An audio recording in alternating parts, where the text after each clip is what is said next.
Welcome back. I will reconvene this regular meeting of the Board of Lane County Commissioners for Tuesday, December 17th, 2024. And our first item, we have a series of items from our Public Works Division. Up first is item 9A. This is a first reading of a draft ordinance number 24-09 in the matter of authorizing the exercise of power to charge utilities right-of-way permit fees. And so we will start with a staff presentation. Is that you, Becky? Okay, great. Thank you. So I'll turn it over to Becky Taylor for staff presentation. Thank you. I'm Becky Taylor. I'm a Senior Transportation Planner with Public Works. The proposed ordinance 2409 is required for Lane County to benefit from a change in state law with the passage of Senate Bill 1566. Until the passage of Senate Bill 1566 during the 2024 short session, Oregon law prohibited counties from charging fees for permits issued to utilities for construction work in the county right-of-way.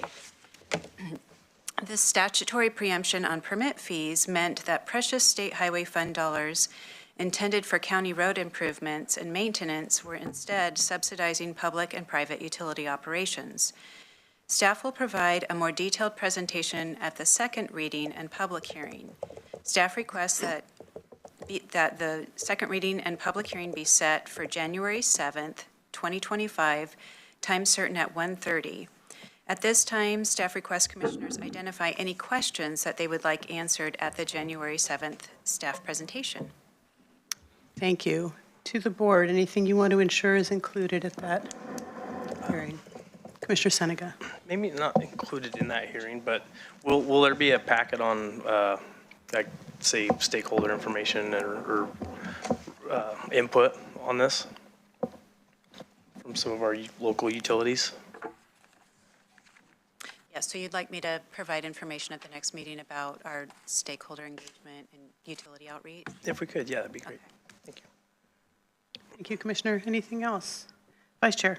Yeah, thank you. Becky, I noticed in the packet that they were talking about a certain amount of money that would offset, and they were basing that on cable utilities. And I'm just kind of wondering, with the change in the way people are viewing things, if that estimate is actually going to be accurate enough to make a decision by going forward. It seems to me like if going forward, the cable company is less inclined to put utilities in the ground because of the way people are streaming lately, that maybe that figure might need to be readjusted. So making sure that we provide information about how those costs are calculated on permit volume and making sure that. Yeah, versus the trends of where the business is going, yeah. Okay. We may be bearing a lot less cable, I'm thinking, in the future than we have been. Okay. Thank you. Anything else? Well, then I am ready for a motion. Chair, I move to approve the first reading of Ordinance 24-09 and to set the second reading and public hearing for January 7th, 2025, time certain 1:30 p.m. in the Lane County Public Service Building, 125 East 8th Ave, Eugene, Oregon. Thank you. Is there a second? I'll second. Thank you. It's been moved by the Vice Chair and seconded by Commissioner Buck. Any discussion to the motion? Seeing none, I'll call for the vote. All those in favor, please signify with an aye. Aye. Aye. Thank you. Motion carries 5-0, approving the first reading and setting the second reading and public hearing for ordinance 24-09 in the matter of authorizing the exercise of power to charge utilities right-of-way and permit fees, setting the second reading and public hearing for January 7, 2025, 1:30 p.m. time certain. Thank you so much. Just a minute to switch scripts. Thank you, Commissioners. Next on our agenda is item 9B, and this is a continued on-the-record hearing and a series of orders in the matter of on-the-record hearing to review the hearing's officials' decisions denying 3 forest template dwellings proposals in the impacted forest land zone, or F2. And I will now open the continued on-the-record hearing to review the hearing's officials' decisions on these matters. These are individual properties adjacent to the Oak Ridge Airport, specifically Assessor's Map 21-25-12, Tax Lot 843, File Number 509, PA 2305321.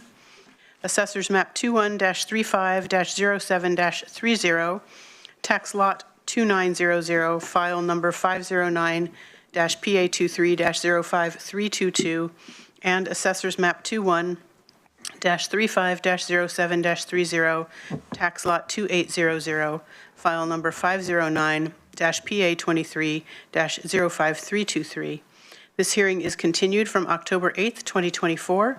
Today's date is December 17th, 2024. It is 1:30 p.m.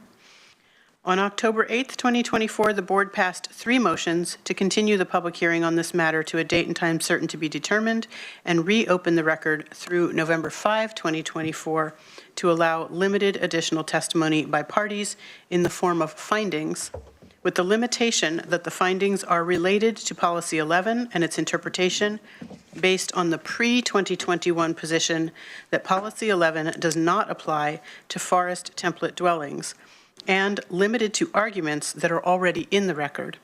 Policy 11 is the Lane County Rural Comprehensive Plan Goal 5, Flora and Fauna Policy 11. This is a continued on-the-record hearing. Limited additional testimony was allowed by the board prior to the close of record on November 5, 2024.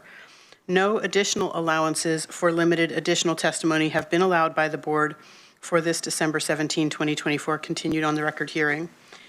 The order of the proceedings will begin with commissioner disclosures, followed by a staff report, and then board deliberations. Commissioners will be asked to disclose any potential or actual conflicts of interest, ex parte contacts, personal knowledge, bias, or prejudgment in the matter before us.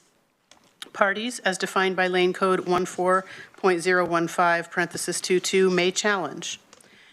Parties that qualify to challenge the board's or an individual commissioner's ability to hear the matter and make an impartial decision include the applicant's representatives, and parties to the hearing's official proceedings who submitted written comments or testified at the public hearing as described in Lane Code 14.015 Parties in attendance, whether virtually or in person, will be provided an opportunity to challenge commissioners' disclosures and ability to participate in this review of the hearing's officials' decisions, but no testimony, evidence, or argument on the merits of the applications will be considered through the opportunity to challenge. Failure to raise an issue accompanied by statements or evidence sufficient to afford a commissioner with an opportunity to respond may preclude appeal of this issue to LUBA. The board's decision will be the final local decision appealable to the Land Use Board of Appeals. I will now ask Ms. Shauna Adams to please provide the applicable criteria. Thank you, Chair. The applicable criteria include Lane Code 16-11, subsection 2-2.4, subsection 3C, subsection 3P, subsection 3Q, subsection 5, and subsection 6, as well as House Bill 2225 and Rural Comprehensive Plan Goal 5, Flora and Fauna Policy 11.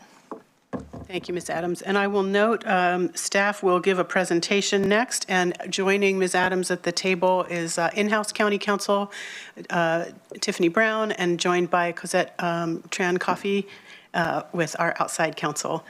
And so I will turn it over to staff for a presentation. Chair? Yes. If I may, it's Council Johnson. I'm sorry, did I call you It's okay. Tiffany Brown? Got my It is Tiffany's mixed okay. up. Thank you so much for correcting me. I think procedurally at this point,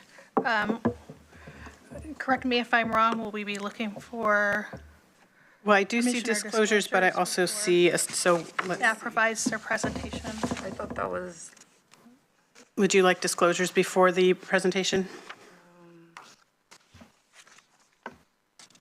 either way, Either way, okay. but let's just do the disclosures. That would be great. All right. Thank you. Then at this time, I will ask commissioners to make various disclosures. All commissioners are required to disclose any potential or actual conflicts of interest that they have with the matter before us. Such disclosure must describe the nature of the conflict. If a commissioner or one of their relatives or any business with which either is associated could be financially impacted, positively or negatively, by the proposal, that must be disclosed for the record, followed by a statement that the commissioner can or cannot proceed. If a commissioner has an actual conflict of interest, the commissioner must recuse themselves.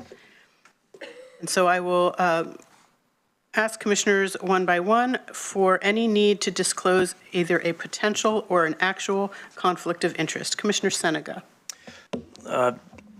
Tiffany, do we need to disclose the emails that are on file? That would be later during the disclosure of ex parte communications. Okay. This is just conflicts of interest. We'll do the other separately. Thank you. So Commissioner Senega, the no. actual or potential conflict of interest to declare. No. Commissioner Buck. I will declare that I received campaign contributions from Ed King almost 7 years ago now, but otherwise none. Commissioner Farr. None in addition to the ones previously stated. Vice Chair. None other than previously stated. And I have no new conflicts. And Chair, if I may, for the council, the commissioners that indicated that they received any funding or stated any potential conflict, if you can just clarify if it's a potential conflict or an actual conflict, and if it is a potential conflict, if you are going to continue to participate on the matter. And if it's an actual conflict, then you would need to recuse yourself. Commissioner Buck, do you want to provide any Sure. clarification? I'll just say that's a potential, but I do not believe it's an actual, and I'll continue to remain engaged in the conversation. Commissioner Farr. In previous disclosures, I have received, as I mentioned, campaign funding from Ed King, as well as funding for the agency that I was CEO of. I perceive no, so as a potential, I perceive no actual conflict of interest. I will continue in the proceeding. And I will also declare similarly, as previously stated, a campaign contribution made in 2019 from Mr. King to my campaign. I do not believe that presents either an actual or a potential conflict of interest, and so I will continue to participate fully. Thank you. Next, I will ask for any disclosures of ex parte, or disclosure of any ex parte contacts, personal knowledge, bias, or prejudgment. Because this is a quasi-judicial matter, commissioners must disclose any ex parte contacts they have had. An ex parte communication occurs when a board member in a quasi-judicial proceeding communicates, either directly or indirectly, with any person or party in connection with a matter before the board, absent of notice and opportunity for all parties to participate.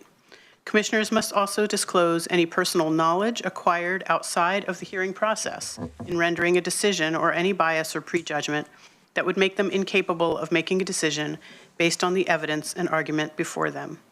If any commissioner has received ex parte communication, has personal knowledge acquired outside of the hearing process, bias, or prejudgment, then please, for the record, disclose the substance of any written or oral ex parte communications, personal knowledge, bias, or prejudgment concerning the decisions before us, and state whether you can render a fair and impartial decision based on the facts and the law. Commissioner Senega. There are some emails on file that I've provided to council, but there's no conflict of interest. I'll just add in, so we're on the are we still on the disclosure for conflict of interest, or did we move to ex parte, correct? Ex parte and prior knowledge, etc. Okay, that's what I thought. And so Commissioner Senega provided counsel copies of emails that could potentially be considered ex parte contacts. And then that was provided to Shauna Adams, which was then distributed. And so that is the emails that he's referring to. And then, Commissioner Senega, you're to state whether you can render a fair and impartial decision based on the facts and the law. Yes, I can offer a fair and unbiased decision. Commissioner Buck? Yes. So, any disclosure of any ex parte communication? Thank you. Sorry, I wasn't clear on the question. It's two parts. Disclose any, and then if you have any to disclose, state whether you can render fair and impartial, but you have none to disclose. Thank you. Commissioner Farr. I can render a fair and impartial decision. No ex parte contacts to divulge other than any that were previously divulged. But there's something different that came up, that this kind of came up to me. So I got a picture right here. And this picture is of my family property in Tillamook County, next to a spruce tree that I planted 5 years ago with as a female black-tailed deer and her doe. These deer, there's a small gathering of them that are there every single day to this day on my family rural property in Tillamook. But there's a cluster of residences. So I don't think that is any bias. That just is a fact. That is something that occurs every day on our rural property. Does that suffice, counsel? I have more pictures. It's on all the time. Okay, Yeah. thanks. That's a mute button. So that photo and your familiarity with those with that wildlife in that area, are you disclosing that under ex parte contact? No, not under ex parte, but I don't think it's a bias. I just see deer on our family property all the time. Okay. I don't live there. My brother lives there. It's adjacent to the Trask River, and there's a lot of big game interaction on our property on a regular basis. So potentially personal knowledge of an issue potentially relevant to the Yeah. putting it on the record. Yeah. And then, would you mind restating whether you can make a fair and impartial? I can render a fair and impartial decision. Yes. Vice Chair. Thank you, Chair. Previously disclosed on November 7th is a list of email people that I was quoted as saying. Since then, I provided emails from those people to Ms. Adams, so those are on file, so I have nothing else to add to the ex parte addition.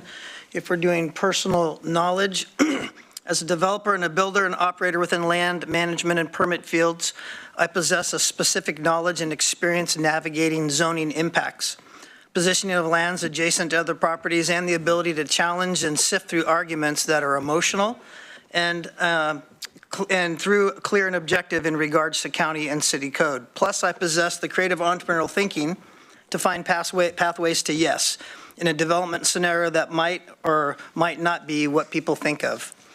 As in this case, I see things within maps. The material in the board packet that's been provided is both obvious and incomplete because of my professional experience. This is a life experience of my profession before becoming a county commissioner, and I don't see this as being an issue at being a fair and impartial judge of the matters before us. Right. And I have no written or oral ex parte communications, personal knowledge, bias, or prejudgment concerning the decision before us. Anytime it's all been one-way communication. I've had members of the Oak Ridge community reach out to me, and my practice is I have a standard cut and paste response that directs them to the staff and says, I can't make comment on this because it is a quasi-judicial function, and here's the staff person who can answer your questions, and that's been my practice throughout this file and all other quasi-judicial proceedings. So I can render a fair and impartial decision based on facts and the law on this matter. Thank you. All right, sorry, so we got a little out of order, so now I'm just looking at the script to make sure I'm not missing something. So are we moving to challenges now then? Okay, great, thank you.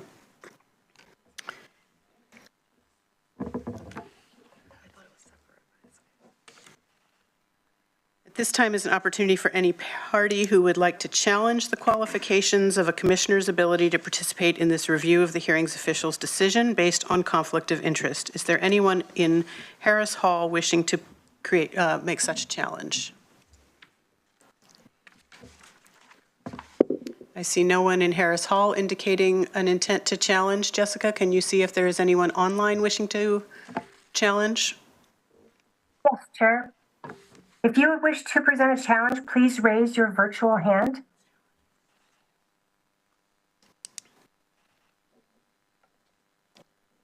I am not seeing any hands raised.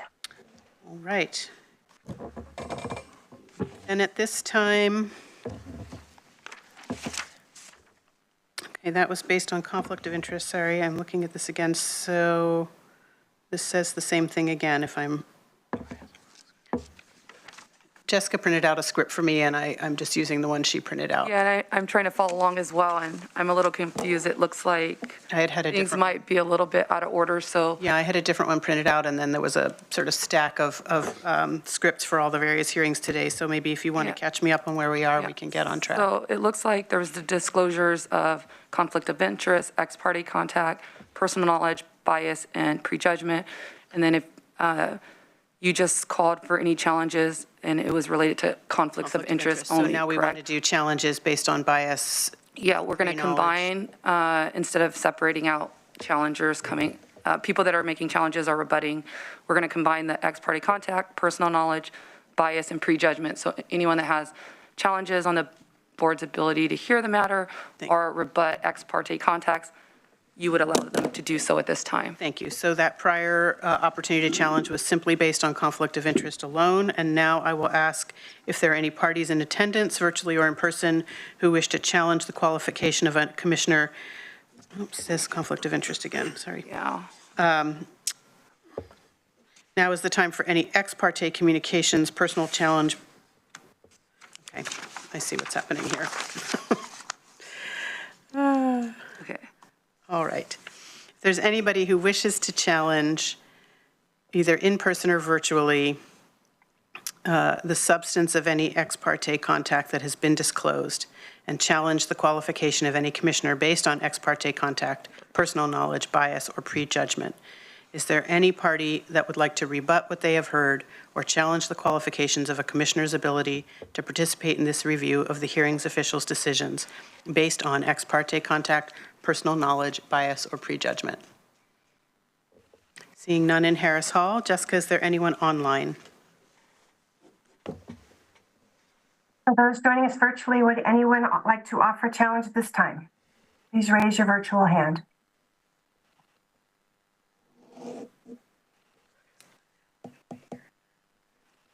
I do not see any hands raised. Chair, I will turn it back to you.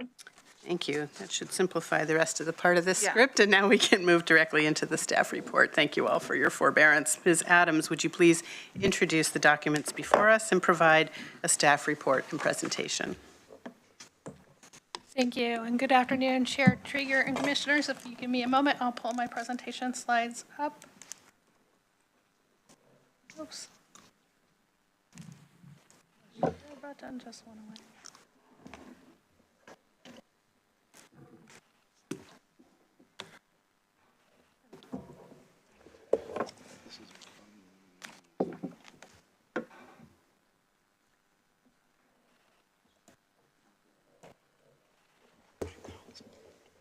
Thank you for your patience.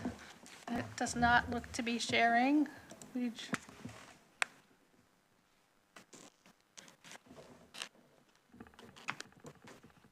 that again.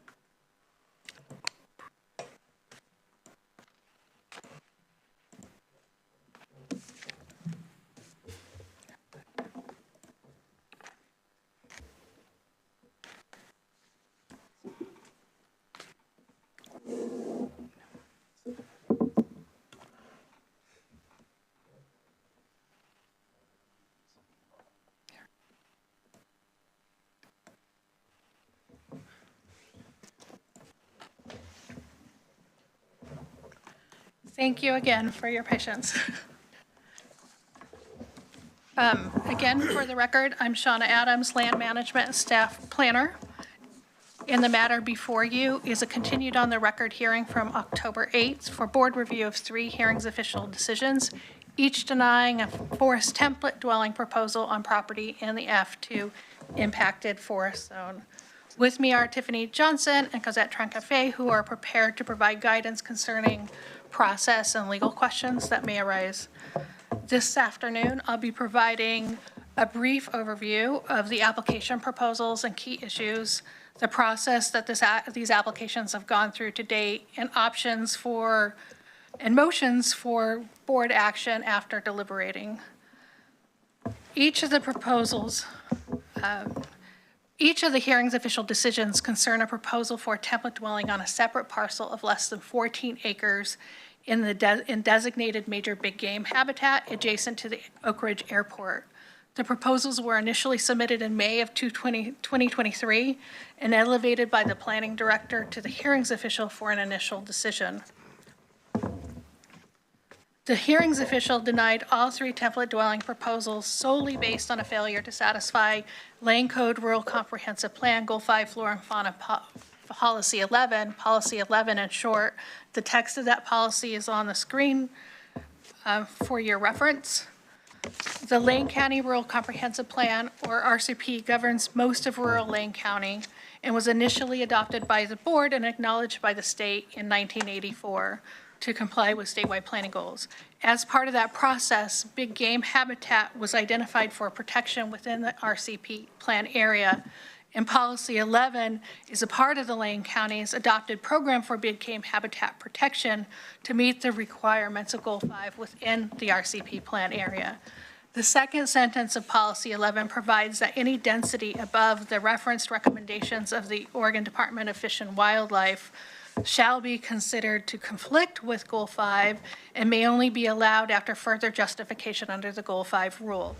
The hearings official denied the applications because the proposed template dwellings would exceed the density limitations identified in the second sentence of Policy 11 without any resolution of that conflict, that Goal 5 conflict.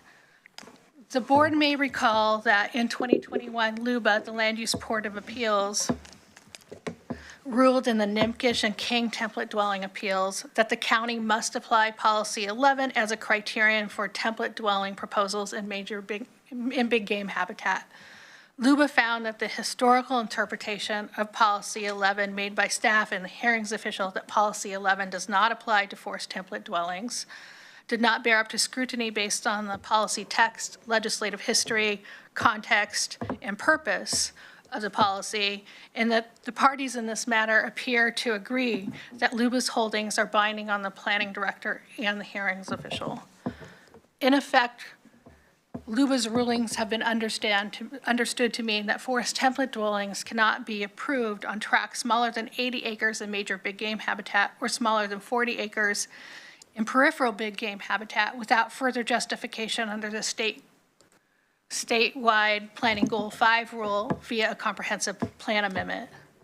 In 2022, LUBA's holdings prompted the home builders associations to propose that the board adopt a local interpretation of Policy 11 contrary to LUBA's holdings in Nimkish and King. The home builders' contention was that the extra deference that would be owed to the board's interpretation of its own policy, with that deference, the board's interpretation would be upheld by LUBA if challenged. Ultimately, the board opted not to pursue a local interpretation of Policy 11 at that time. According to Lane Code procedures, the director requested board review of the hearings official decisions that are now before you via an on-the-record hearing for the board to reconsider whether or not to make a local interpretation of Policy 11 as part of their review. And on January 30th, you may recall, the board adopted a board order to hold that hearing on March 19th. And on March 19th of this year, the board postponed the hearing to April 16th. On April 16th, after hearing the applicant's agent's statements, the board passed a motion to continue the hearing to allow parties as defined by Lane Code Chapter 14 to present oral arguments limited to the hearings official's record and limited to Policy 11 and its interpretation. After hearing that limited additional testimony on October 8th, the board passed a series of motions to continue the hearing and to reopen the records through November 5th to allow parties to submit limited additional testimony in the form of findings limited to the record in reflecting the interpretation that Policy 11 does not apply to template dwellings. The applicant submitted findings on October 17th during the open record period, as was allowed by the board. The applicant's findings are provided in Attachment 5 of Staff Supplemental Agenda Cover Memorandum for today's hearing date. Before addressing those October 17th findings, I'll take a moment to briefly review the three potential Policy 11 interpretations that were directly addressed during the hearings official proceedings and that have been previously summarized by staff. I'll direct the board's attention to the screen. They're outlined, those three interpretations are outlined there. The first of these would be the interpretation reflected in Luba's Holdings for Nimkish and King. According to Luba's Holdings, Policy 11 is the Goal 5 commitment made by the county to game plan acknowledgement and was supplemented by the F2 zone siting standards for dwellings. Accordingly, template dwellings must meet Policy 11's density limitations to avoid a Goal 5 conflict. That density limitation was recognized by LUBA to be ODFW's recommended density of one dwelling per 40 acres or 80 acres, depending on habitat type. The second interpretation that was directly addressed and briefed during the hearings officials proceedings was first identified in the staff report to the hearings official as a potentially plausible interpretation in support of staff's recommendation for approval based on the applicant's initial needed housing statutes arguments, which were ultimately rejected by LUBA in the Court of Appeals in another application. This potential interpretation departs from LUBA's holding in Nimkish and King in recognizing Policy 11 to allow for double the density that had been understood in LUBA's interpretation. Accordingly, template dwellings would meet Policy 11 with a density of only one dwelling per 20 acres or 40 acres, depending on habitat type, when the F2 zone siting standards apply, as would be the case for all template dwellings. The third interpretation that was fully briefed and addressed in the hearings official proceedings was the interpretation proposed by the applicants. Essentially, that's a tuned-up refinement of the interpretation that the home builders had proposed that the board adopt in 2022. This interpretation was provided in finalized form with the applicant's final arguments in the form of draft board findings. The applicant's final arguments and board findings that were provided at that time are in Attachment 6 of Staff Supplemental Agenda Cover Memorandum for today's hearing on the record. According to that interpretation, Policy 11 is meant to be specific to the future planning work in the regional approach that's referenced in the first sentence of Policy 11, and that work has not occurred. The density limitation of Policy 11 is understood to reflect the specific choice the county made for continued big game habitat protection for the future regional approach. For the regional approach, and the threshold for Goal 5 conflict, according to Policy 11, would only occur if the densities that are determined through that regional approach are ever exceeded. The county made a different choice for the F2 zone. They were given the choice, made a different choice for the F2 zone, and chose to carry out Goal 5 protections exclusively through siting standards, according to this interpretation. The applicant's October 17th findings present a different interpretation of Policy 11 and why it does not apply to template dwellings. According to that interpretation, the regional approach referenced in Policy 11 did occur with the adoption of the F1 and F2 zones. And the F1 and F2 zones on the whole were acknowledged to satisfy Policy 11 overall, accounting for the prohibition on dwellings in the F1 zone and siting standards for dwellings in the F2 zone. According to this interpretation, The threshold for a Goal 5 conflict, according to Policy 11, would only occur if dwellings are permitted in the F2 zone without satisfying the F2 zone siting standards. Staff would highlight that the record for this matter is extensive and contains materials that documents the many arguments and findings that have been made by applicants, staff, and the hearings official historically over time in a variety of contexts as to why Policy 11 does not or should not apply to F2 zone dwelling proposals. Those arguments in the record go beyond the arguments that were directly addressed in the hearings official proceedings, and they vary in nuance and include arguments that rely on the F1 zone land base in a manner that appears to be similar, if not the same, as the applicant's October 17th findings. Before moving on to the board's options for taking action after deliberations, I'll provide a quick overview of the hearings official decisions that are now before the board for review.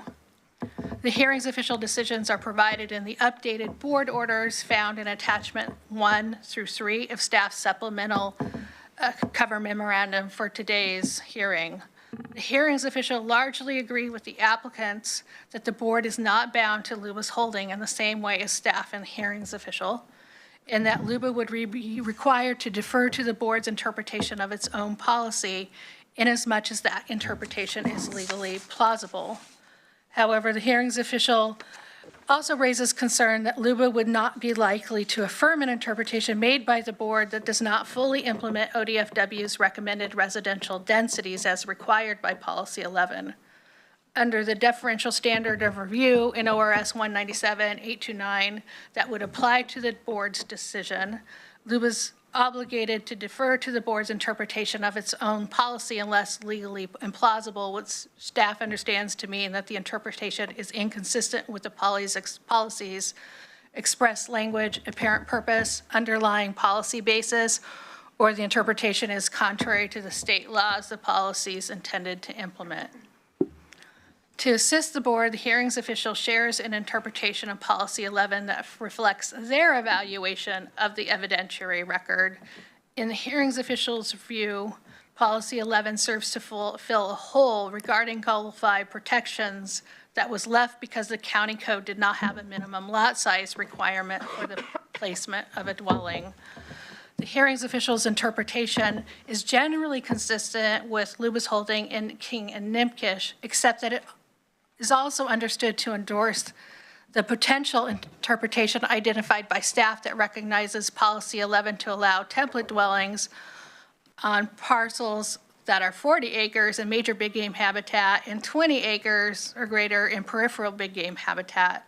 The hearings official does not elaborate on the staff analysis or directly address the objections raised by Landwatch, Lane County, or Thousand Friends of Oregon, or present their interpretation in a manner and format that is typical for interpretations made by the board, staff would know. In any case, the proposed template dwellings could not be approved under the hearings official's interpretation since the template dwellings are proposed on parcels that are smaller than 40 acres in major big game habitat. Should the board choose to make a local interpretation of Policy 11, that task entails determining what the county and state intended at the time the RCP was acknowledged in 1984.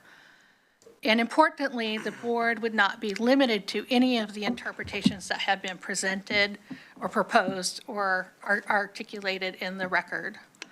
The pivotal question would appear to be whether Policy 11 density limitations are correctly interpreted to directly apply to template dwelling proposals. As was the case for Nimkish and the King appeals, that answer largely pivots on whether the F2 zone siting standards were adopted and not acknowledged to supplement or to fully carry out and replace Policy 11 density standards for forest template dwelling proposals. If the board were to find that Policy 11 is correctly interpreted to apply to template dwelling proposals in keeping with LUBA's holding, the secondary question that would not be a deciding factor for the template dwelling proposals that are now before you, but could be for other proposals, is what the policy 11 density threshold is, and more specifically, whether the policy 11 density threshold was intended to allow template dwellings meeting siding standards on parcels that are half the size that LUBA has held to be required, that being 40 or 20 acres rather than 40 or 80 acres, depending on the big game habitat classification. After deliberations, the board's options and next steps will depend on whether the board decides to adopt an interpretation of Policy 11 as part of these proceedings, or to stay silent on Policy 11. The options I've outlined are on the presentation screen. They're summarized. If under option 1, if the board chooses to stay silent on Policy 11, the board could take final action by adopting the updated board orders as presented in the supplemental agenda cover memorandum, which affirm the hearings official decisions without adopting any of the hearings official interpretations. The effect of this option would be no change in the post-Nimkish and King status quo, with a Policy 11 density limitation of 1 dwelling per 40 or 80 acres, depending on habitat designation. Under option 2, the board could choose to ratify the hearings official's Policy 11 in addition to affirming the hearings official's denials, and direct staff to return with revised board orders for final action. The effect of this option would be less restrictive than the status quo, with a Policy 11 density limitation of 1 dwelling per 20 or 40 acres. Under option 3, the board can make an interpretation that Policy 11 does not apply. This would have the effect of reversing the hearings official denials and give rise for the board to choose whether to approve the applications based on the hearings official's conclusions for the remaining criteria. In that event, the board could direct staff to return with revised orders and appropriate findings in support of approval after receiving the applicant's findings for compliance based on the balance of the criteria. Each of these options are reflected in staff's suggested motions that are provided in the agenda cover memorandum, and they're available for review on the screen for reference during deliberations. I'll close on that note unless the board has further questions of staff or council at this time. Thank you for your attention. So I'm realizing you had the 3 options for deliberation and then 3 motion options, but we don't have those readily available to us to reference here. And then we also in the script have a motion regarding reopening the record to allow time, given that we had opened the record for further findings. So can you just help me procedurally with what to do next? Can I respond to that? Please. Thank you, Chair. In the script, there should be, the first motion you see should be the one that council recommends. Later in the script, the options that Shauna has, or Ms. Adams has on the screen would be if the board deliberates and chooses to make a tentative decision today. So depending if the board uses the motion that is first presented in the script, you may or may not. Well, if you use it, then you won't get to the other motions that Shauna is presenting. Got it. Thank you. So procedurally, and just so the full board understands, because only the vice chair and I received the script Correct. in advance, is that we have a proposed or recommended motion, should we want to use it, to reopen the record for the limited purposes of accepting written challenges to commissioners' disclosures and responses. And so there were no disclosures today, but there have been previously. So we could reopen the record for the limited purpose of accepting written challenges to commissioners' disclosures and responses to the draft findings that were submitted by the applicant on October 17th. Though, if you could pause there, Shauna, is that the correct date? I know that the script was provided to the chair, but that Should be doesn't December. seem accurate to me. October 17th, That's when the applicant provided. the findings. The findings. Based, okay, I guess that's when it was. I just wanted to be certain. The responses to the draft findings may take the form of additional or alternative draft findings.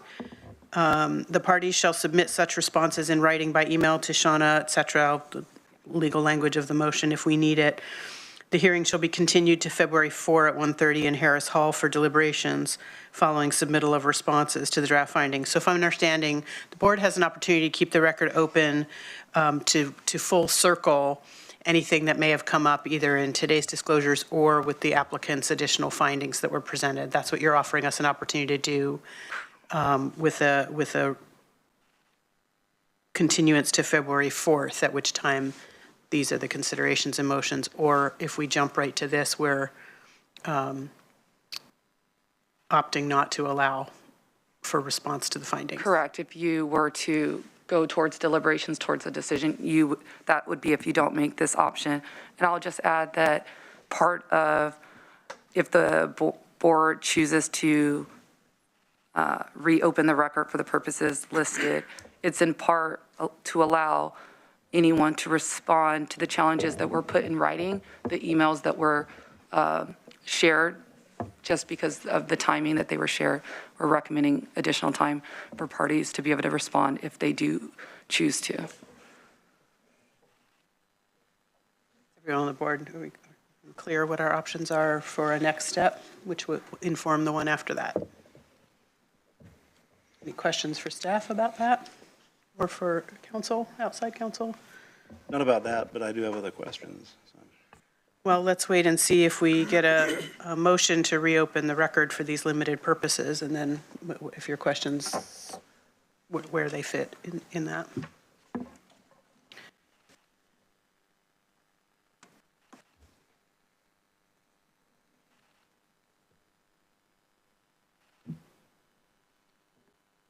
So I'm not seeing a motion to reopen the record for these limited purposes. I hear. So that puts us in a position of moving directly to the options that you've presented. Correct. If I can take a quick second. We'll get to that in a second. Shauna will have some clarification that she would like to provide the board related to her presentation after I answer this question. Yes, since the board has, it doesn't seem like there's a motion related to what I put in the packet for the script. You can just move on to the next portion. We also provided the other options, which is to have the deliberations and make a tentative decision. So I have a question for council. Yes. Which is, you provided this opportunity to reopen the record. By not doing so,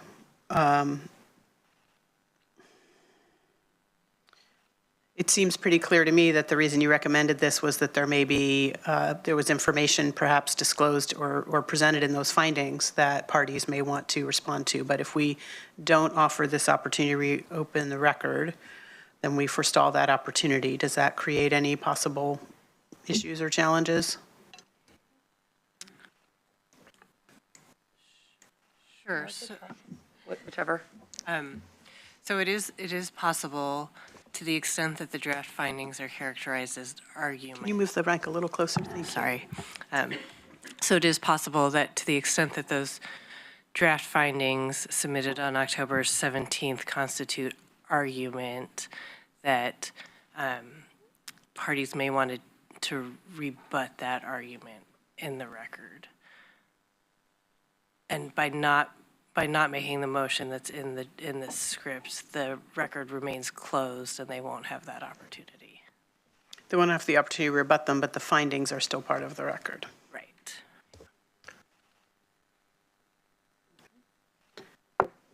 Right. Well then, since there is no such motion,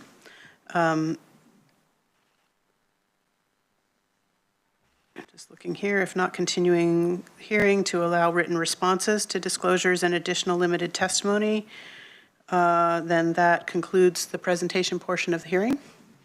The on-the-record hearing is now closed. The board will now begin deliberation toward a decision as presented in the materials before the board. We are tasked with deciding whether Lane County Rural Comprehensive Plan Goal 5, Flora and Fauna Policy 11 is properly interpreted to apply directly to template dwelling proposals as an independent approval criterion, and whether to adopt a local interpretation of Policy 11. This decision cannot be made on the personal preference of Commissioners. Rather, the decision will need to be based on the record. Commissioners are encouraged to reference the applicable standards and specific arguments and evidence in the record to frame their comments. During deliberations, staff may help the board navigate the record and answer any questions pertaining to standards and information in the record. Commissioner Farr, is this a time for your question? Yeah, just a couple of general questions. Thank you, Chair. As ever, a wonderful presentation. I have a quick question. How many pages are in the record? About 5,000. 5,000. That's a lot of pages. So there's a lot of material contained in those records. And a question regarding what's in the record. If a reference to a document or a rule is just stated by the title, does that mean that entire document becomes part of the record, or that entire rule becomes part of the record? So you can look at the entire rule as a part of the record? So are you concerned with applicable law or? Applicable law or history? So I'm going to defer to county counsel to address what would count for judicial reference and the record, and whether there's certain references to materials that would be sufficient without the entire contents. I think I'll start and then have counsel add anything additional if she chooses to. Citing an ORS or an administrative rule doesn't necessarily incorporate it into the record in full, but the citation, how do I say this? The fact regarding the statute that's referenced, that is part of the record. But it doesn't, the document isn't itself incorporated. So I have to ignore the entire document and just look at what words were cited specifically from that document? No, but I'll let you expand on that. And my point there is that we're not looking at 5,000 pages, we're looking at 5,000 pages plus all of the references and all of the laws and all of the rules and all of the historical context. I would say you can think of the record as the evidence and the argument presented, and then you can think of a sort of additional body of information available to you as the ORS and the OAR and the Lane Code. And so even if a party didn't attach the entire text of those rules and statutes, you are still allowed to use those in making your decision. To go into, I'm less clear on what you mean by the historical context. well, if somebody say a decision that's been made in the past, that's not actually a rule, but the decision made by, let's say, the Nimkish King or some other decision that's cited. Can the entire, since it's cited, can that entire record of that be included in this record? So you're talking about the Luba decision and then the record at the Luba record for those cases? Yeah. That would. I would say that's unlikely. The case itself, most of the cases cited are actually included in the record. You don't then go search for parts of the record that were not, parts of a different case. You don't go searching for parts of that record that were not included in the materials presented to the board. Okay. But most cases cited, or at least the key cases, actual copies are included in the record for the board to use. At least of the decision documents. Oh, sorry. And in some Correct. cases, additional analysis. And I'll clarify that the record does include the entirety of the record, the Luba record and Court of Appeals records for the first King appeal matter, and which in itself incorporated the entirety of the Luba record for the Nimkish matter. There's a lot of material between those two items. So that can all be considered as part of the record by people making the decision on this. How about the the comprehensive plan flora and fauna policy, or the flora and fauna working paper from March 1982, which are cited? The working paper and working paper addendum are in the record. I could speak to that. They are fully in the record. Yeah, Okay. and I All right. believe at least. Good. Oh, okay, that's good. Then I pulled out an incorrect example, but you've answered my question, that it really goes far beyond the 5,000 pages of the record. There's a lot more beyond that. Right, but those Right, right, 5,000 includes most of the materials that have been specifically addressed now. But there could be, I understand from council's comments, potentially additional. Okay, that covers it. Thank you. And that helps me to address the complexity of the issue that we're dealing with. And that the actual statements in the record are addended by the goals and policies that are cited. In many cases, as you're stating, they are contained in the record, but sometimes there are words, sentences, statements, and even decisions potentially that have been made that aren't actually a part of the record per se, but are implied to be part of the record because they are cited as a law or as a rule. I think, so LUBA can take judicial notice of statutes and regulations and the code. That doesn't make those items part of the record exactly. I cannot take. You can use them in making your decision. Okay. I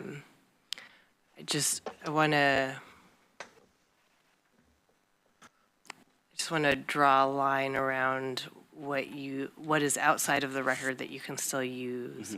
If there are like these working papers, which it sounds like actually are in the record, if they weren't in the record, that's not the same type, that LUBA wouldn't be able to take judicial notice of those in the same way that it can reference like an ORS or an OAR. Okay. I think you've made that clear. Thank you. Okay. Thanks. Then just a couple of quick general questions, and I'm interested to hear what other people say. Oregon's land use laws are, in many cases, vague and subject to interpretation, clearly because we're looking at interpretations right now.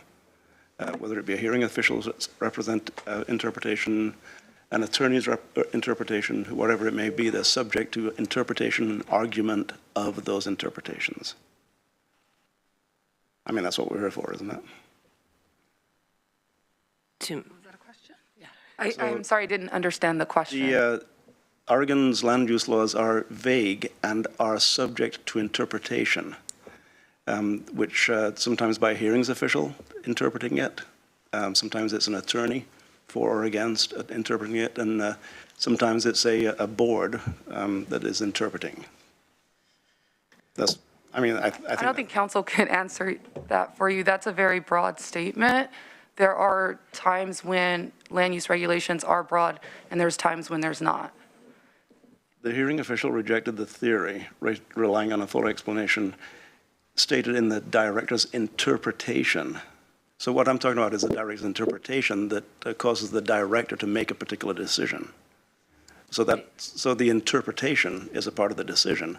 Therefore, it's not a hard, fast rule. It's subject to, in this case, the 1986 director's interpretation.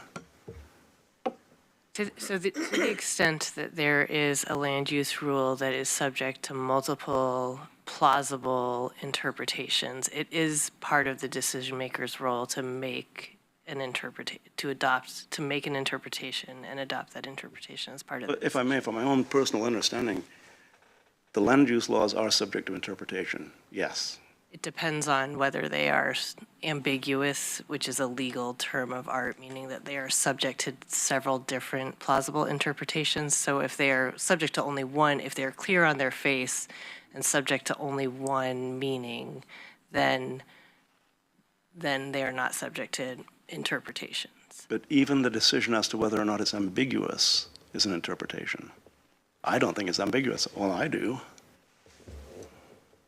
And there's definitely room for, disagreement and. In the record, there seems to be that kind of a discourse.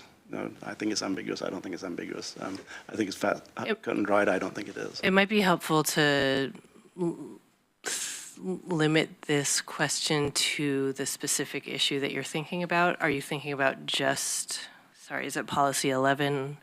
It's hard for us as council to say 11. Land use laws in general are subject to interpretation because Elements not all land of use them laws. are. Okay, thank you. Yeah. And thank you for helping me clarify that, because you are an attorney and I am not an attorney.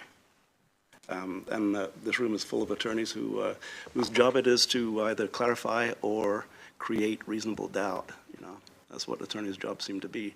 And I'm trying to create clarity that a non-attorney can understand, and most of us are non-attorneys.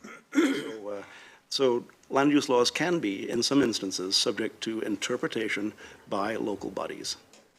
Okay, thanks. That was kind of the question that I asked for. And then locally, the hearings official has been the planning director has been the final step in interpretation, and that the board has remained generally in recent years silent, without weighing in with the Board of Commissioners' separate interpretation. That's correct. Okay, that's all. Good. That's all I have for now. Thank you.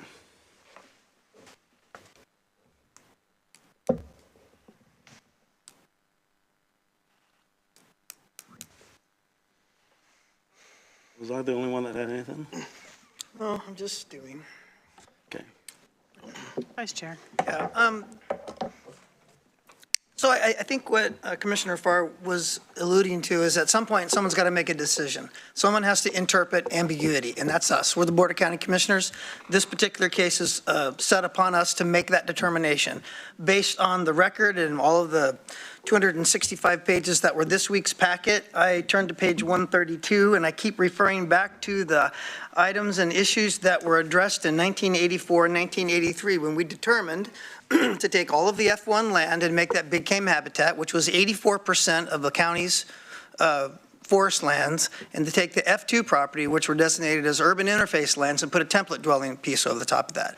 Seemed to me like that was a good idea at the time because it was intended to mitigate litigations and all the silliness, I guess, is lack of better words, that we're going now. This doesn't take a 5,000-page document to figure out what the intent of the board was back in 1984. But somehow along the line in Nimkish and King, we got to the determination that we needed to interject minimum lot sizes. And Policy 11 never had minimum lot sizes to it.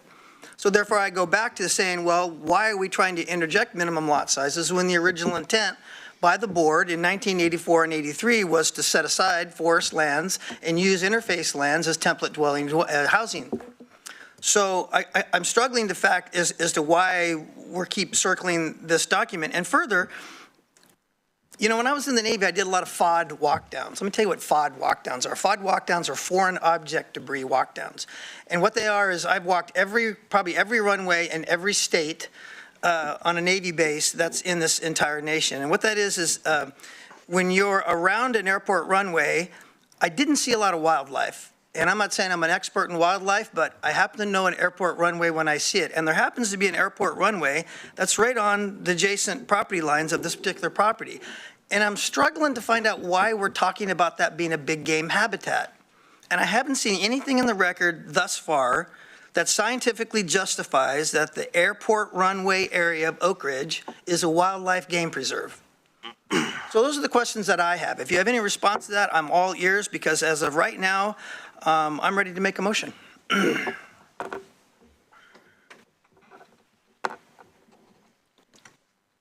there anyone who would like to respond from staff or council, or would you like Vice Chair to proceed with the motion he said he's ready with?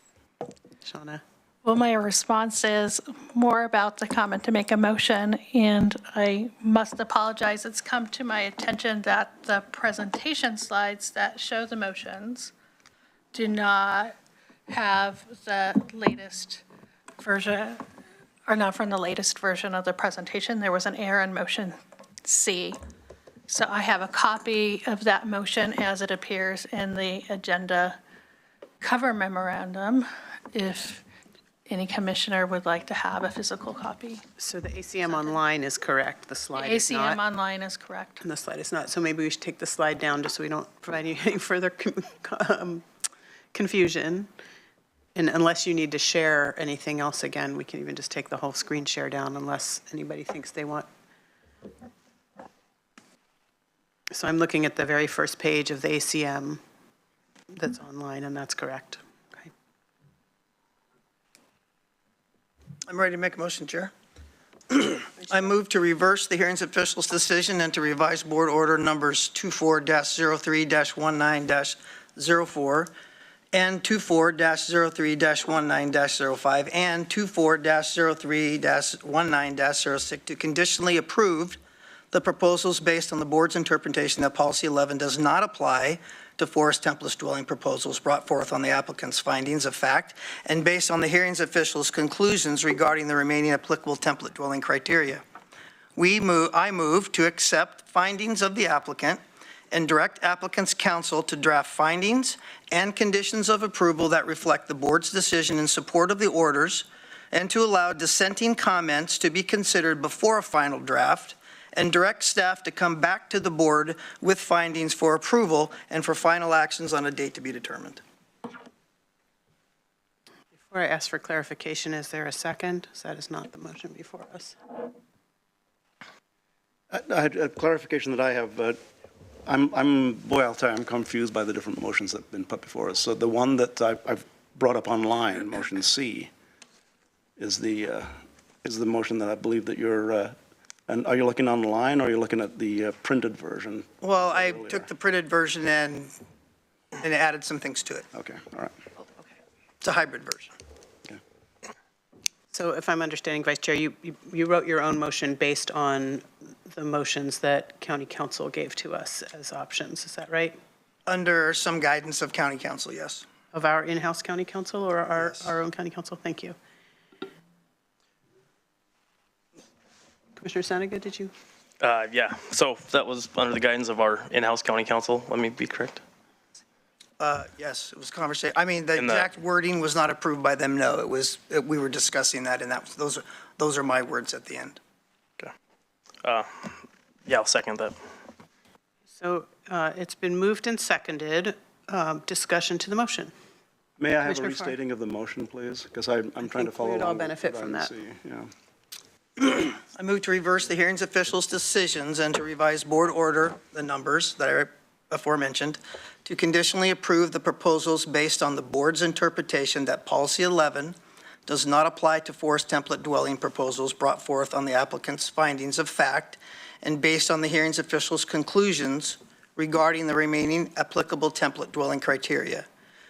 I move to accept the findings of the applicant and direct applicant's counsel to draft findings and conditions of approval that reflects the board's decision in support of the orders to allow dissenting comments to be considered before a final draft and direct staff to come back to the board with findings for approval for final actions on a date to be determined.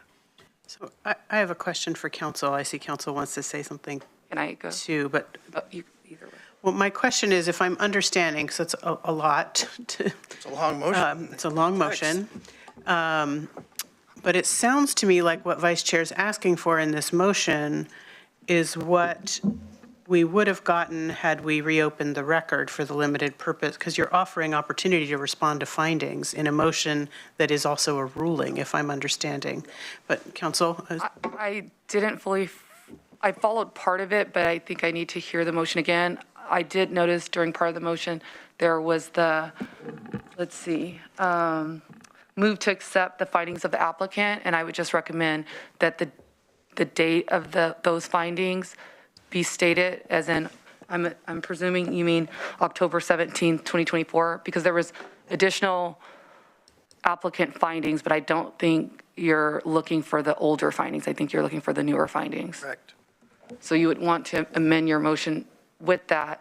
But I capture the start of your motion, but to revise to reverse the hearings official's decision, to revise the draft orders consistent with what will follow.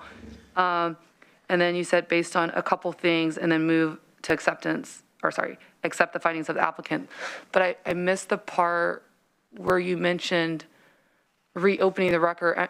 I didn't quite hear you say reopen the record, No, so. I'm not reopening the record. Okay, I didn't- And by having comments of dissension from the opposing party does not mean we open the record. It just means that the applicant's counsel can, the applicants, or the counsels that's against these findings can have the application to, the opportunity to have a dissenting comment in that the attorney for the applicant's findings can either include as other comments or not.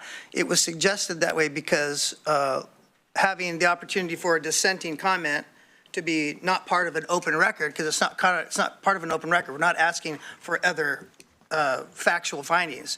It's just that he may not agree with it.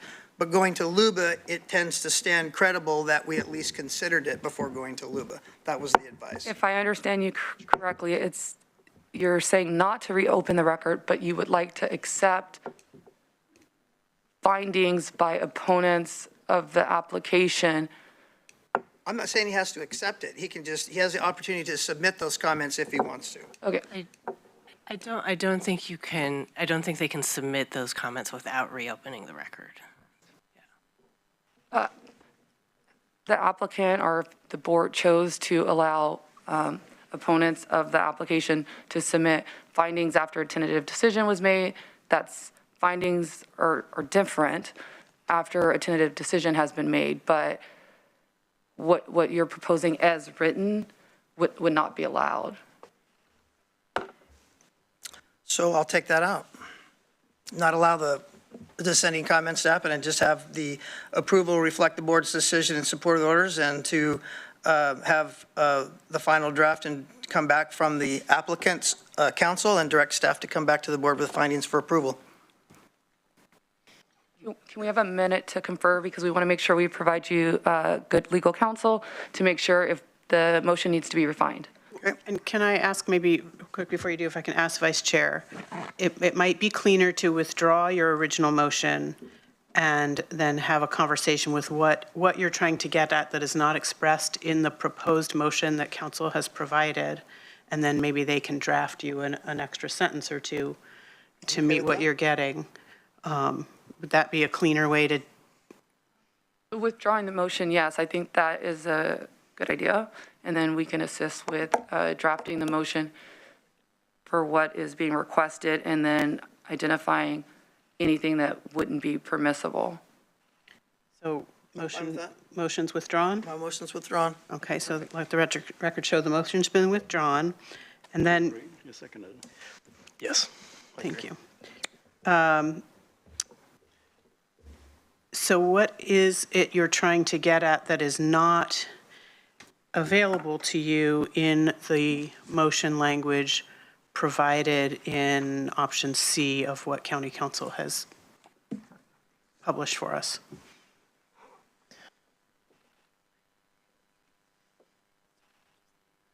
I'm reading the original one.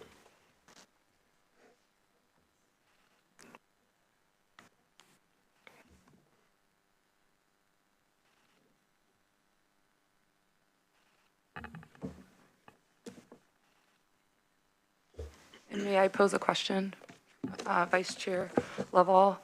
For motion C that staff prepared for you for your consideration, if you see there's in brackets and it says specify interpretation and findings, perhaps you would like to use the motion provided, but insert that, let's see, based on the applicant's October 17, 2024 findings. Correct. That is what you want the basis of your decision to be, and then still direct the applicant's agent to work with staff to draft refined, essentially, findings of fact consistent with the board's direction today. Correct.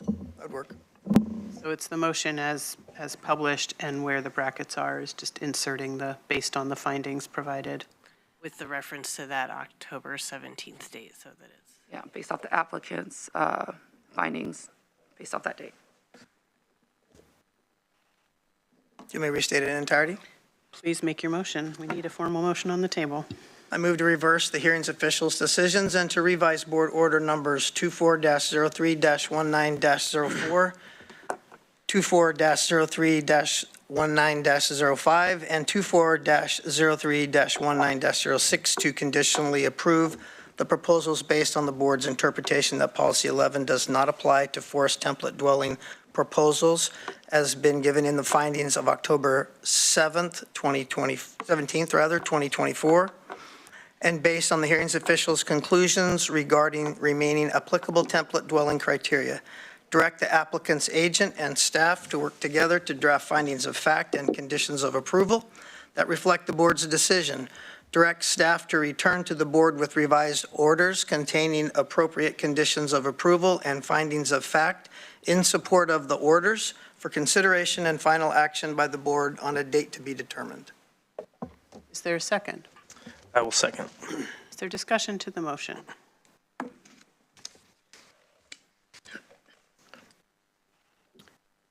Seeing none, I will call for the vote. These are orders, not ordinance, so it's a standard vote. Is everyone clear on the motion? I will restate it after the vote is called for the record, but if anyone needs it restated before the vote. Seeing no need for that, all those in favor, please signify with an aye. Aye. Those opposed, nay. Nay. Nay.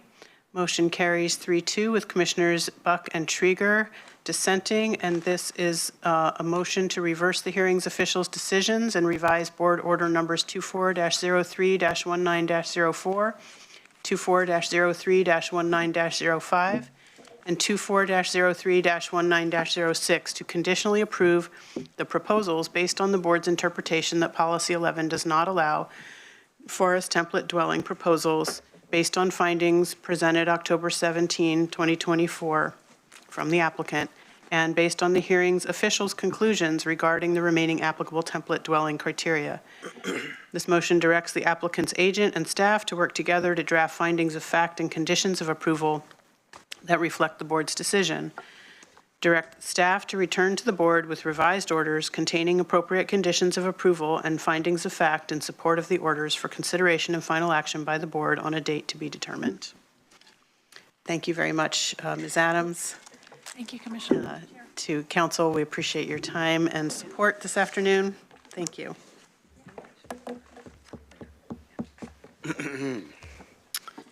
That concludes item 9B, and moving on to item 9C, we have before us Order 24-12-17-11. This is in the matter of approving a contract with Red Point Construction Management, LLC, to serve as the owner's representative for the construction of the Clean Lane Resource Recovery Facility, and authorizing county administrator to execute the contract, expense in the amount of $354,810. I will welcome Dan Hurley, our Public Works Director, to the table. Is Jeff with us online or joining us? He's on the agenda. Thank you, Chair. No, Jeff Orlandini wasn't able to join us today. Okay, thank you. And council is staying with us for this item, I believe has a note for us regarding some public comment we got on this item, and I don't know if county administrator wants to frame this up or we just go right into staff. Thank you. Thank you. And just checking, can you hear me with the? Yeah, maybe just pull it a little closer, but Okay. otherwise, yes, thank you for Okay, I'll try to talk slow. Please flag me if you cannot hear me. Okay. The board, in this matter, the board received public comment from attorney Wendy Kellington that makes certain allegations and alleges that the board cannot make a decision on this proposed contract authority for the county administrator to sign a contract. If I could please have a moment, sorry, and bear with me, I'm a little sick, so. Yep, absolutely, thank you.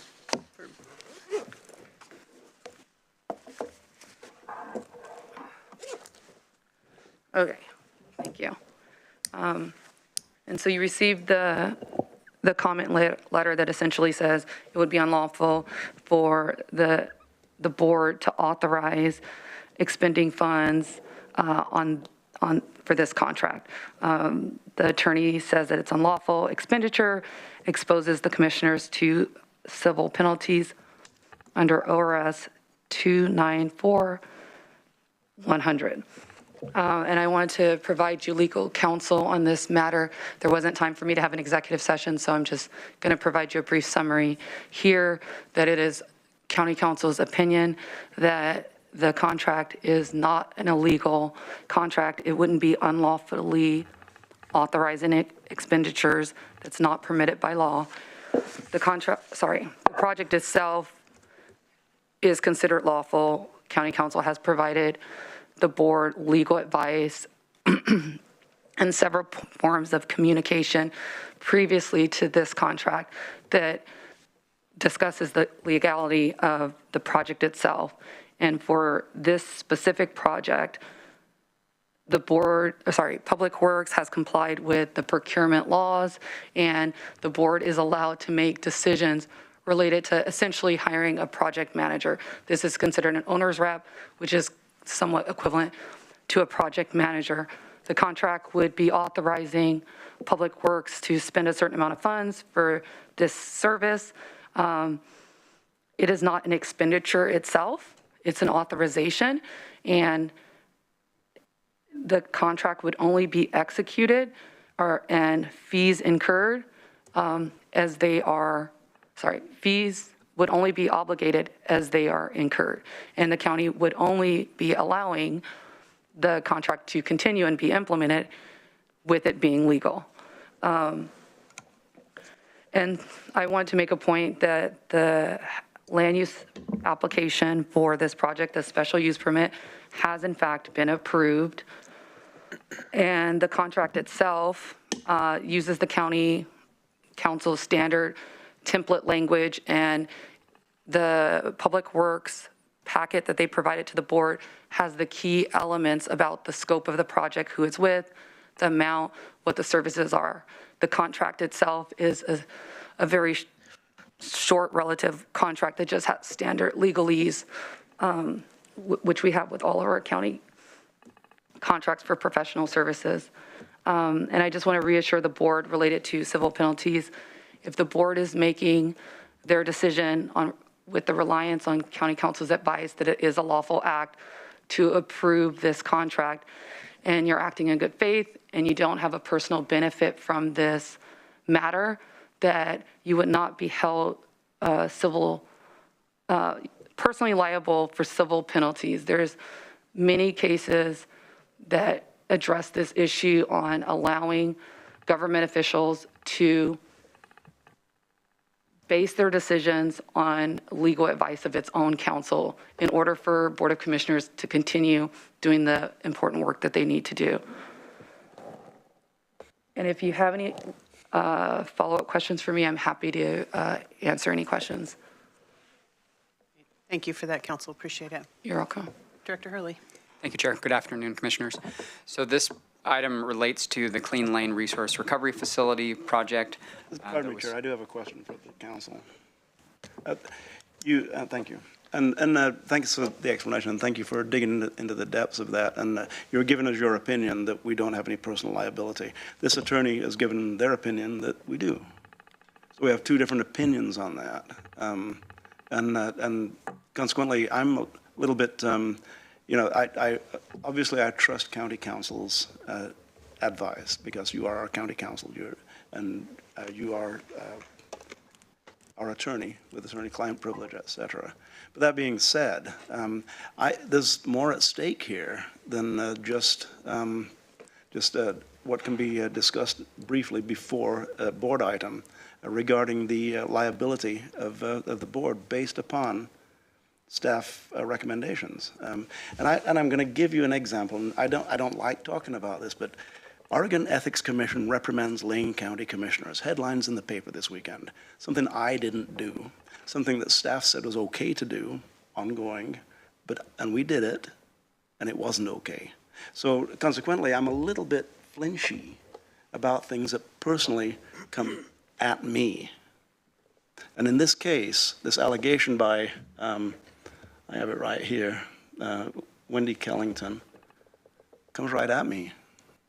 It's an allegation that as an attorney, and we talked about attorneys in the last meeting, attorneys do one of two things. They clarify things or they create reasonable doubt. And I got some reasonable doubt in my mind. So. Explain the safe harbor. Yeah, Chair, if I may, I want to do two things. I want to explain the safe haven provision that is a defense to any challenges. So what the law that Ms. Kellington cites, it is unlawful for any public official to expend any monies in excess of the amounts provided by law or for any other or different purpose than provided by law. And so that would be what the challenge is, saying that the county is expending funds that's not essentially allowed by law. Her letter doesn't actually say how it's not permissible by law. And it is my opinion that it is. But either way, the safe haven provision it's a defense that if you were challenged and a court were to say, we do actually think that this contract is unlawful and that you weren't authorized to do this contract, you would have as a defense, so that you're not personally liable, is to say, I'm acting in good faith and reliance on my county counsel to provide me good legal advice. And based off of that, I made my decision because I was advised by county counsel that this was permissible. And then the court, even if they found the contract unlawful, they would not hold you personally liable. And thank you for that interpretation. That being said, it still does not extinguish my reasonable doubt on this, because you mentioned if it were to be heard by a court of law, and we know from proceedings in courts of law, in fact, quasi-judicial proceedings in this room, that interpretation is involved. And right now, I'm playing on a yellow card, if you understand what I mean by that. I was reprimanded by the Government Ethics Commission based on something I didn't do. There's no safe haven for me on that one. And I don't understand, nor can you explain it to me in reasonable terms that help me accept a safe haven that keeps me from getting another headline in the Register Guard regarding action that I took based upon assurances by county staff. So I'm not prepared to move forward with this. Vice Chair. Thank you, Chair. I know we're getting kind of in some weeds here, so apologize here. Council, you mentioned that we already had a land use decision on this, that property was subject now is okay. Did I understand that correctly? Yes, I'll let Dan specify the technicalities of how to describe it. Well, before you do that, I'm just kind of feeling like I'm out of the communication loop. I never heard any of that. Usually land use decisions come by the board for approval, and I'm wondering why this one didn't. Vice Chair, this was a decision that is at the planning director level at type 2. It was a special use permit that was approved on December 9th. It is still in the appeal period. That closes tomorrow. Given the opposition on this project, I would expect that it gets appealed, but at this point we have an approved land use that certifies that the project fits within the current zoning. So you're saying that that decision would not come to the board at all? That's correct, Vice Chair. And I would need to confer with legal counsel. If it's appealed, it would go to the hearings official. And I'm not sure if there's a point at which it would go to the board. Forgive me for saying so, but something a sizable project like that feels a bit slimy to me. Seems a little less transparency. So I'm not done yet. I know you're not done, but you interrupted staff, and I am the chair of this board today. I have two more and questions, so Chair. you may ask your questions in just a moment, but I'm just asking you to please remember that we are part of one organization with our staff, and that your communications with them should reflect that. We are not oppositional to our staff. So it is absolutely appropriate for you to ask clarifying questions. It is not appropriate to do so in a way that supposes somebody is trying to get something over on you. I'm saying it lacks transparency. Thank you. That's It the is word I'd now- rather use. You now have the microphone, Vice Chair. Thank you. The other thing that I'm wondering also is our wetlands issue on this. Is that something that's also been decided? We have 26 acres of property. According to one calculation, we have 24 acres of wetland, and we're citing that 11 acres of Point of wetlands order. now need to be decided. I'm wondering Thank if you, the Corps of Commissioner Buck. Engineers is Point of weighed in on order. that. Thank you. Commissioner Buck has the floor. This line of discussion and questioning has not necessarily been posted on our agenda for the public to review and be invited in and witness.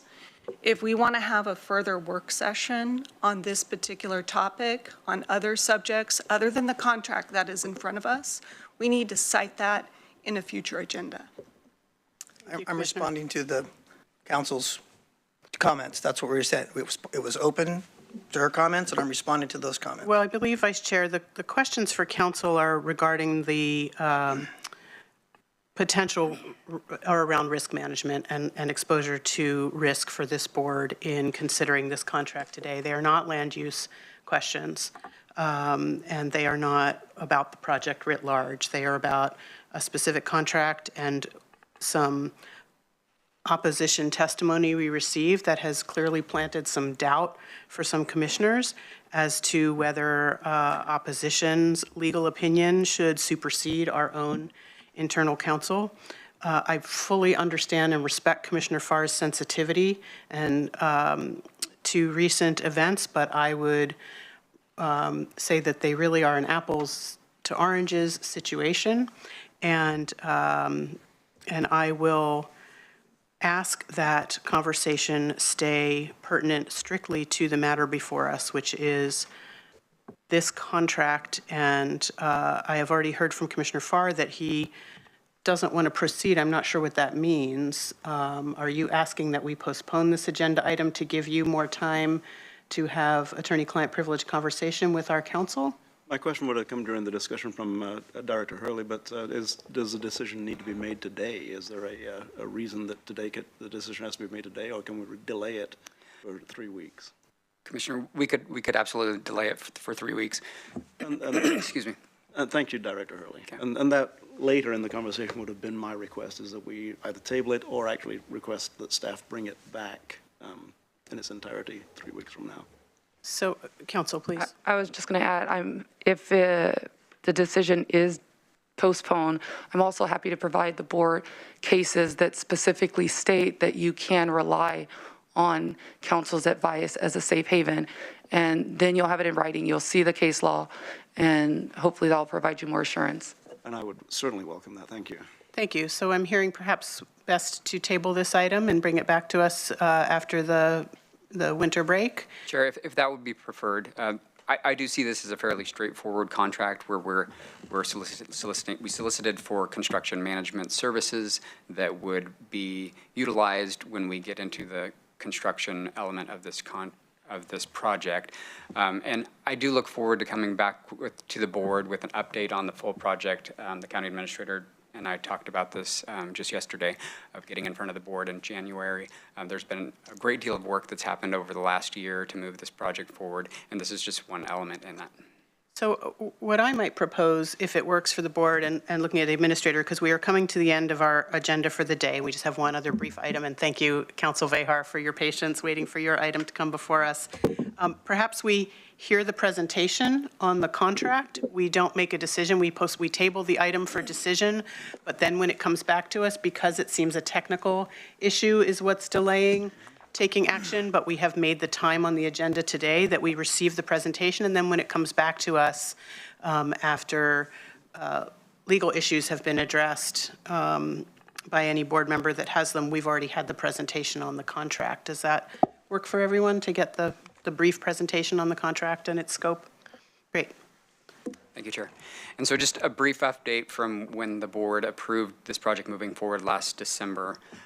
We've moved forward and executed an operating agreement with both BHS projects at Lane County to move the project forward.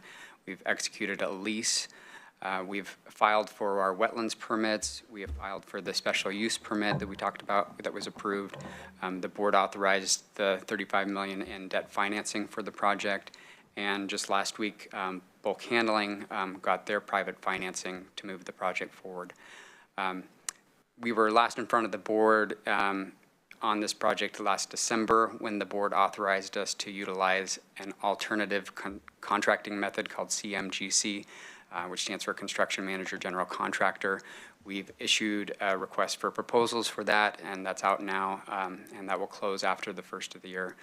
And we were wanting to get this service in play so that we can utilize the expertise of this construction manager to evaluate those proposals when those come in January. So that was the reason for the timing. So it may just delay us making a decision on the CMGC contractor. But if that's the will of the board to delay, we understand that, and we'd be happy to accommodate that. The services that we solicited for were for construction management assistance. So for pre-construction, so evaluating proposals, and then working with as our owner's rep, we're calling it, as the liaison between the designer for the project and the general contractor. And then through construction, organizing construction project meetings, overseeing progress, quality assurance, all the elements that go along with managing a large project. We just simply don't have the staff capability or the expertise in managing a CMGC project, so we are wanting to hire on consulting construction management expertise and follow all the way through post-construction to make sure all the punch items are completed to satisfaction and negotiate any claims or any services that might be needed at the end of construction. Thank you. Any questions for Director Hurley about the scope of this contract? Seeing Commissioner Farr. Just a general question, and you know, throughout this process, I've been supporting moving forward on a regular basis because of the long-term nature of the facility that will be built. Regarding Red Point Construction Management, are they a local company? They have a local office, Commissioner, and we received, I didn't say, we received 3 proposals and evaluated those and scored those and selected Red Point, but they have a local presence here. Okay. And at some point, we don't need to belabor it here, but I'd love to talk about the evaluation criteria that ended up with this particular, because I'm curious about how that worked and how it does work. So that's a subsequent question for Yes, Commissioner. you. And so people can go online to our RFP page, and it's posted there. The RFP as well as the proposal, the scoring is on there as well. Mm-hmm. Okay, all right. Well, thank you. That's all I have on this contract. Thank you. Commissioner Seniga. I know this has been a moving target for you, but how long is this project? I mean, how long do you think this project's going to take?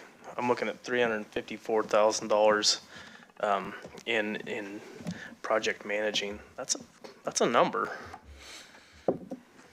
Commissioner, we were looking at probably an 18-month construction window. 18 months. And what? Because I'm not. I mean, we went through it a little bit with Mr. Hubble, I believe it was. What all is the scope? I mean, a liaison. What do you? I mean, when we talk about this contract, what made them stick out? What made them stick out the highest for the scoring was the size of projects that this company has provided this service for in the past. So they've done multi-million-dollar projects. And for public agencies, as well as CMGC experience. Gotcha. Is now a good time to mention when we do come back in January for an update, something that I have interest in seeing? Is it specific to project management in this contract? Clean Lane. Not specific to project management in this contract, then I would say no, that's not the item before us. Anything else from the board or from staff? And I would just remind and encourage our colleagues that our staff are here to help us do our jobs, and that if you have questions or concerns about items, I know their doors and email inboxes and phones are always open so that you can get your questions answered in advance of meetings as needed. Really appreciate all your flexibility. Appreciate County Council. In advance, I'm appreciating you for providing the memo that will help address the concerns that have been raised based on opposition public comment. And seeing nothing else on this item, I think we are done with this item for the day. Thank you. And that moves us into item 10A. And I will welcome from the Office of County Counsel Marcus Vehar. It's good to see you in person. We don't get to see you very often. No, that is true. I'm in a different area now. So that's right. Welcome. This is the time set for a first reading for ordinance 24-10 in the matter of amending Chapter 8 of Lane Code to extend the term and franchise agreement with Comcast of Oregon 2 for operating of a cable communication system to December 30, 2025, deleting and replacing in its entirety ordinance 22-10 and declaring an emergency. I'll hand it over to staff for a summary of the item. Great, thank you very much. And so this is an item that, while it is my first time presenting it before the board, has been before this board on several occasions. The original agreement that was signed with Comcast was back in 2018, and we've been in negotiations with them ever since to be able to kind of finalize the terms of the agreement for them to continue servicing and have franchises within Lane County, and more specifically kind of in the localized area within Eugene and Springfield. And so a big part of this process has been trying to nail down some specific terms. As you will have seen potentially in the last agenda cover memo when this came around in 2022, that some of the discussions on the table were about competitive equity, as well as some acknowledgments that COVID-19, as well as some internal health problems from people on negotiating staff kind of create some delays.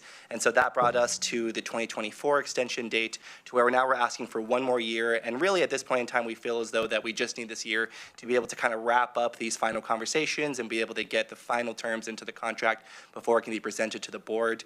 I can go into some of the pieces that we have left over to discuss. However, what I will mention to the board is that we don't really identify any of these last pieces to be a major point of impasse.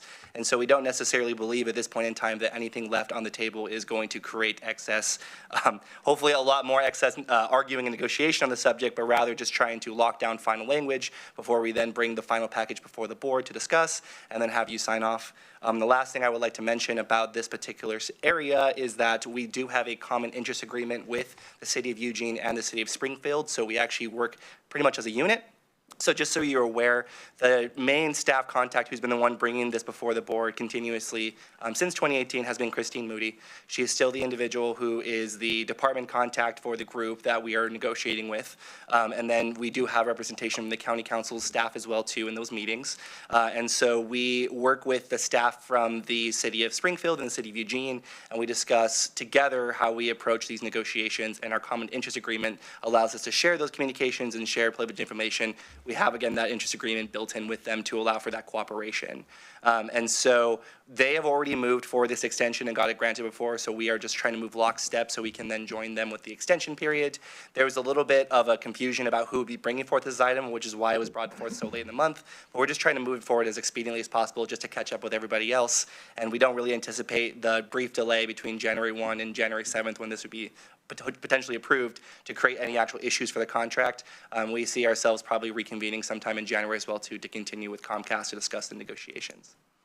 Great, thank you, Marcus. I see here on our script, it asks if commissioners need to declare any conflict. Can you explain why that would be, or what we would be asked to disclose? Candidly, originally I was working this off of a script that was at a second reading portion, and so that was kind of tied to the public hearing.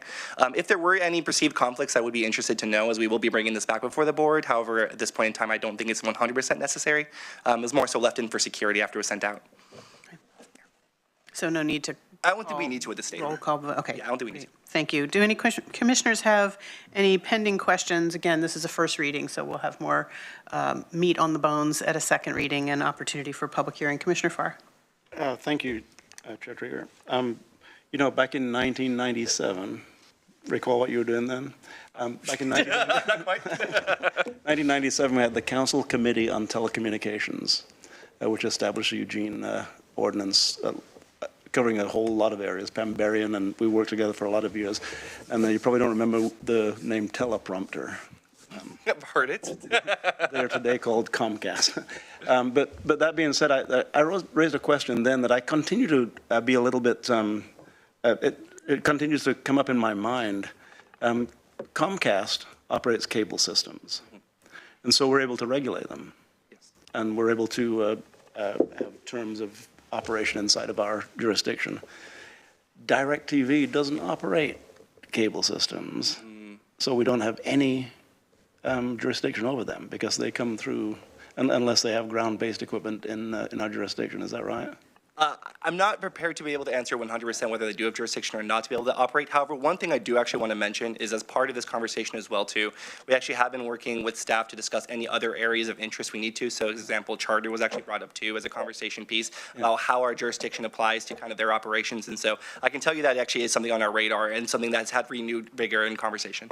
And I said DirecTV because, that's what came to mind, but anybody that operates through internet as opposed to ground-based and hardwired systems, we have less control over because they actually don't have hardware, they don't have wires on our poles, and they don't have, et cetera. It's certainly an area where the law is trying to catch up with technology, for sure. And it sure puts Comcast and maybe Charter in a different category than the other people who are providing a very similar service, but scot-free from any jurisdictional requirements. Yeah, and one interesting thing about this contract is a big part of it is just trying to making sure that service is accessible for everyone. So part of this is really ensuring that franchises are not only in one location in the area, so people are not forced to go to one locale over the other. We're doing a lot to make sure that access is really a big part of this conversation too.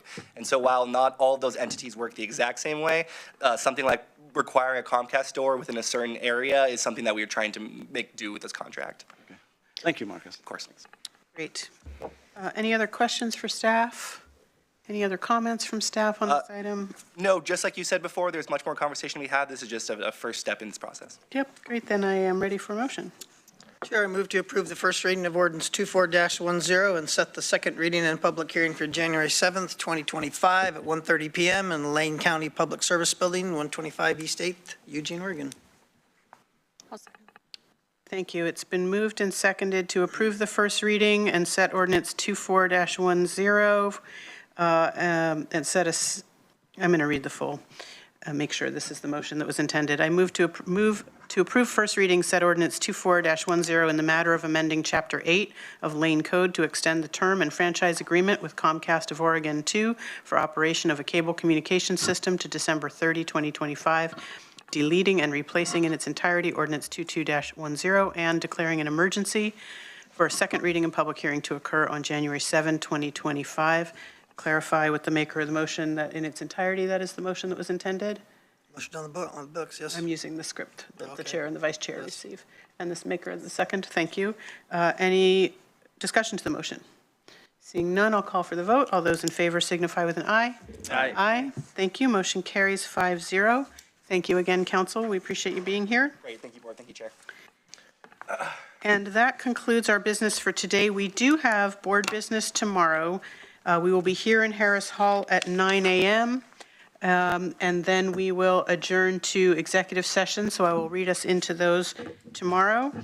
So at the sound of my gavel, this meeting will be recessed, our regular meeting, and we will pick back up here at 9 a.m. tomorrow. We are in recess. Chair? Yes. Before you make that noise, the agenda team request will be in the subsequent. That's right. We will do our. Tomorrow That's instead of correct. today. Thank Yep, we'll do our regular review assignments and requests and all the good things. Pardon my putting my hand in between the Nope. gavel and the block. Thank you. Thank you. Right. Well, then we are recessed. See you all at 9 tomorrow.